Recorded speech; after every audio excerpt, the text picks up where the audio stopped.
hacer un traducir y punto. A posteriori todo es muy sencillo. Todo pertenece al mismo capítulo, 3 fragmentos que un poco que explican cuál es la dificultad aquí. Este abogado de éxito se llama White y su padre, que se llamaba, como lo veis aquí, no lo explica, Roger, bueno, no se ve mucho el color rojo, Roger Armstrong White, lo llamó The Second.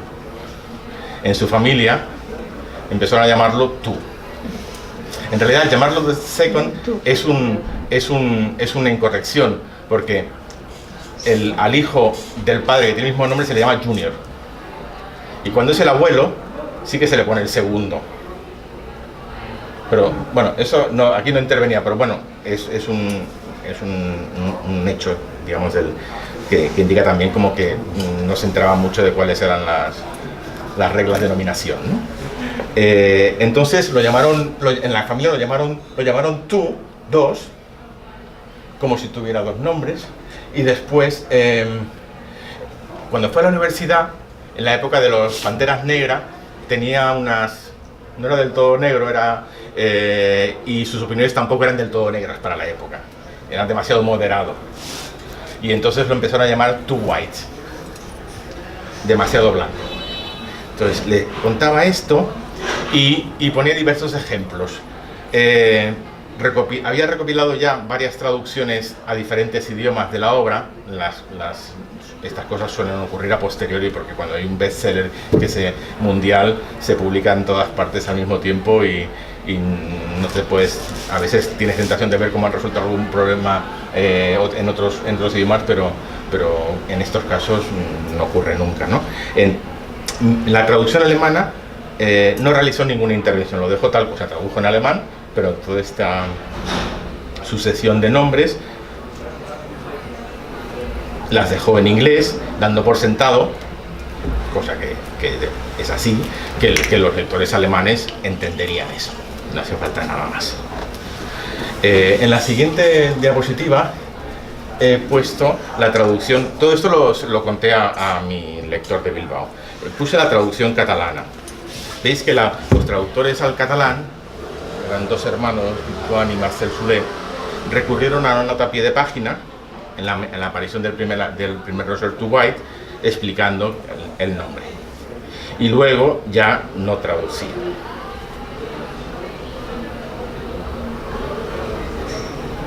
Cuando las palabras formaban parte del texto, decían masa blanc o lo que fuera, digamos, pero como nombre ya estaba explicado. Es decir, que hacían un poco lo mismo que el traductor alemán, pero en este caso con nota. La traducción francesa, que es la siguiente, lo que hacía era, que en cierto modo, dio un pequeño cambio, porque le puso el tú, ¿veis? Roger, tú, el 2 lo puso en medio. Y añadió una nota aclarando juego de palabras, 2 segundo y tú demasiado, juego de palabras. Y entonces elimina una parte del juego lingüístico, porque desaparece la mención al 2, en realidad. El tú del inglés, quiero decir, ¿no? Y cambia ahí, dice, tout le monde avait fini par l'appeler ainsi, comme s'il était un projet de trop. Funciona e introduce un armónico diferente, que es la posibilidad de un problema de personalidad y de inseguridad en el personaje, porque si era un personaje de más en su familia, pues supongo que si creces así, eso pues marca carácter, ¿no? Pero bueno, no sé si era importante esto. La traductora portuguesa utilizó la forma Roger Too White, y en un momento que es la siguiente, sí, ¿no? Sí, Roger 2, y en un siguiente, cuando le corresponde, digamos, cuando ya no puede más, introduce la aclaración en el texto. Digamos, lo que antes en otros era en nota, aquí ocurre como aclaración textual, no paratextual. En mi traducción, que es la siguiente, intenté salvar el juego de palabras con un encadenamiento del 2, como ordinal, cardinal y exponente. y entonces al final, como lo llaman los compañeros, es blanco al cuadrado. Entonces, claro, hay 5 casos de cinco traductores y los 5 hacen cosas diferentes. Esto es lo que yo le planteaba, ¿no? La no intervención en alemán, la aclaración ya sea paratextual, mediante nota al pie, el catalán, o textual, incrustada dentro del texto la portuguesa, la alteración más o menos literal la francesa o más o menos creativa la mía, la francesa además con la nota al pie, es decir, que porque no hay 10, porque si no habríamos encontrado 10 formas diferentes, o casi, ¿no? La pregunta, por supuesto, es ¿qué traducción es más traducción? ¿Cuál es la que, por decirlo así, alcanza la inmaculada cumbre del original y logra descender con éxito? Yo creo que este argumento no estaba redactado de este modo, esto lo digo aquí de este modo para la ocasión, ¿no? Pero le pregunto, ante esta diversidad, de pronto yo creo que empezó a pensar un poco a que quizás no era tan sencillo esto de traducir y punto. Hay otro lugar de la obra donde el protagonista, que es Charlie Crocker, un promotor inmobiliario que ha hecho una serie de negocios, pero ha corrido demasiado y ha construido demasiado y no puede vender las cosas que ha construido. Tiene problemas financieros y en el banco le aprietan los tornillos para que devuelva los créditos y le organizan un desayuno de trabajo. El desayuno de trabajo consiste en humillarlo completamente, destrozarlo psicológicamente y hacer que malvenda las propiedades para que el banco pueda recuperar sus créditos, ¿no? Al parecer, todo es muy veraz. Al parecer, por lo que leí mientras hacía todo esto, Tom Wolfe había estado como invitado, digamos, de incógnito en varias reuniones así de verdad, como parte de su trabajo de documentación, como así había hecho él siempre cuando se metía a hacer reportajes, ¿no? Ya antes, en los 60 y en los 70. Al final del capítulo se produce la humillación máxima cuando el que lleva la voz cantante por parte de los... No, esto no es. ¿Anterior? No, para adelante. Ah, bueno, sí, esto es la recapitulación de los 5 procedimientos, sí, esto lo puedes pasar. Sí. Vale, esto es.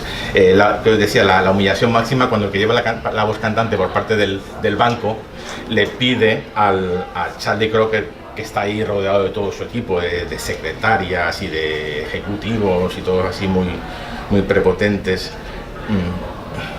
cuando ya lo ha humillado delante de él, ha empezado a sudar. Hay una apuesta muy cruel que el que lleva la voz cantante, al que lleva la voz cantante lo llaman el artista.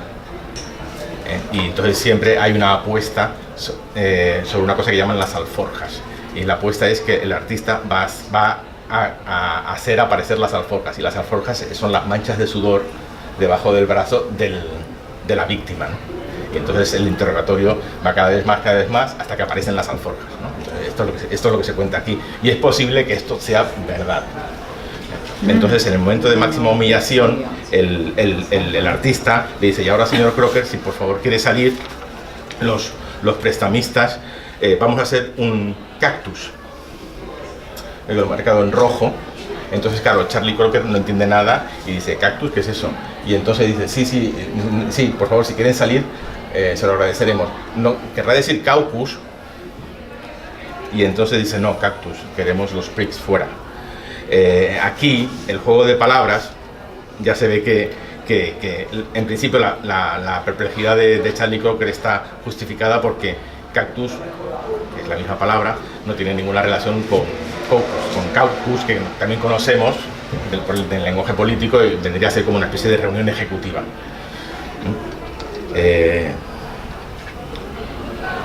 La confusión se resuelve de modo humillante en la frase final con el uso de la polisémica palabra prick. Prick puede ser, por una parte, espina, y en esa acepción encaja perfectamente con el cactus, y dota de coherencia la elección semántica por parte del artista de esa palabra, puesto que permite un pequeño acoplamiento semántico digamos, dentro del ámbito vegetal. Y por otro, es ese apelativo no demasiado sofisticado que abarca lo denotado en diferentes zonas del en diferentes zonas hispánicas con el apelativos como gilipollas, boludo, pendejo, ¿no? Entonces, claro, ahora, si le puedes pasar a la siguiente, cuando dice que vamos a hacer una floración, querrá decir una votación, dice, no, ahora queremos que salgan los capullos. Entonces, claro, aquí, claro, todo, en realidad, todo, si consigues hacer, por decirlo de algún modo, una especie de fórmula, las cosas se te facilitan. Aquí tienes que decidir de dónde partir, cuál es tu punto de apoyo para resolver un problema de este estilo. Tienes, por ejemplo, el cactus está ahí puesto, el cactus, ¿no? Se supone que hay un ámbito semántico difuso que tiene que ver con las votaciones. Luego tienes el insulto y tienes que, aquí en principio dices, bueno, estaría bien encontrar un insulto que tuviera que ver con el ámbito vegetal que hemos dicho antes para no tener que cambiar cactus. Estoy buscando como las soluciones, como una solución de tipo líquido, es decir, como el agua, que la dejas ahí y va cayendo sola, ¿no? Es decir, bueno, tengo el cactus, si lo puedo mantener, lo dejo. Genial, capullo. Viene perfecto. Es algo que tienen las flores y las plantas. Entonces luego viene la otra, el paso, o sea, tienes como el esquema hecho. Si tienes un esquema hecho, eso te facilita mucho las cosas. Claro, no haces un esquema pero no sabes si lo puedes llenar con nada. Pero es cuestión de probarlo. Es cuestión de creer que sí que lo puedes llenar. Ese es el salto hacia el vacío, el salto de fe que uno hace en realidad y decir, bueno, ahora me falta esto. Y entonces aquí encontré lo de floración. Esto lo encontré de una manera muy sencilla, cogiendo el DIRAE, el diccionario inverso de la Real Academia, y poniendo asterisco o interrogante acción, ¿no? El DIRAE es una página, lo que hay en esa página web que se llama DIRAE, es el diccionario de la Academia tuneado, y tiene una celda donde tú puedes utilizar, ¿cómo se llama? Conectores, palabras, el asterisco y el, ¿cómo se llama esto? Comodines. Comodines, eso. Comodines. Y entonces el asterisco quiere decir cualquier número de palabras, el interrogante, como el María Moliner también, y el interrogante quiere decir una sola letra. Cualquier número de letras, el asterisco y el interrogante una sola letra. Entonces dice, bueno, voy a buscar algo con una semejanza fónica, y en este caso que haga, por lo menos que tenga las vocales, y si acaba igual, pues genial.